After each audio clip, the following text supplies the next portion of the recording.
My name is Lisa McDermott and I teach first grade. It's important for students to segment individual sounds within words. They need to understand that all letters have sounds that build words. If they can hear those sounds and pull those sounds together, they're going to be able to transition into reading.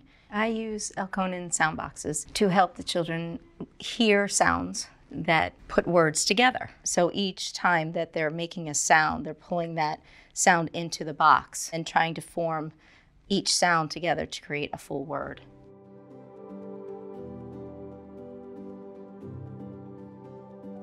So today we're going to work on a new activity.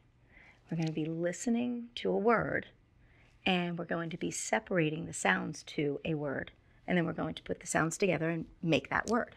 Does that make sense? Mm-hmm. For each sound, so for instance, the word it, this is the first sound, I. I'm going to bring down one. The next sound, t, I'm bringing down. All right, so each box represents one sound, and then we're going to pull the sounds together. So we're going to do that for a bunch of different words, all right? I'd like you to say this word, hit. Hit. Okay. Now, I'd like you to take some squares and put them on your mat for me, please. Let's do this together. You ready? We're going to put a finger on our block. Good. Now let's pull those sounds down. Ready? Begin. It, hit. Nice job. How many sounds did they have? Three. Great job. I'm going to get you this time. Here we go. Tooth. Tooth. Nice job. Nice job. Great. Let's try another one. The word is duck. Duck. Okay. Now, I want to talk to you about something. Right now, you know what you're doing? You're thinking about how it's spelled, aren't you? What do you know about the word duck? They have a diagram. They do. But what I want you to focus on are the sounds that make that word. So let's try that again. Bring those cubes back up. Great job. Okay. Ready?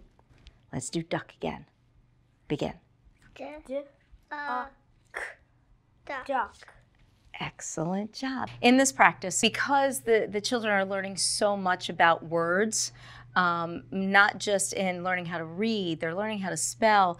They do confuse themselves when you're asking them, oh, I want to hear the sounds that are in a word that I give you compared to what is the spelling of a word. There are many times they'll say, oh, well, that has a digraph in it, so I have to add another tile because that's part of the word. And we always have to think about, well, what am I asking you to do? And usually that little revisit will help them go back to the sounds of the words and how we're putting that word together. I want you to turn your mat over now. And what do you notice about this side? What do you see, Grace? There's 4 on the top and 5 on the bottom. Excellent job. Grace, can you do brag? I want to hear every sound.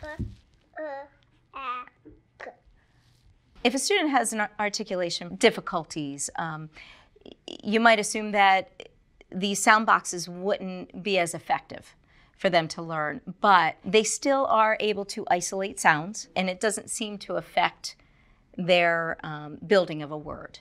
The most difficult words to segment are beginning and ending blends, especially at this age. First graders have most difficulty with the ending blends.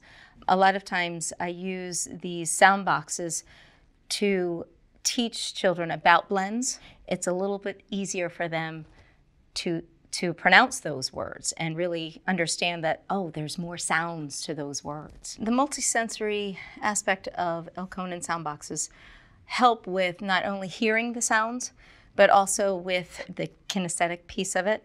And then again, being able to manipulate the sounds and pull all the sounds together.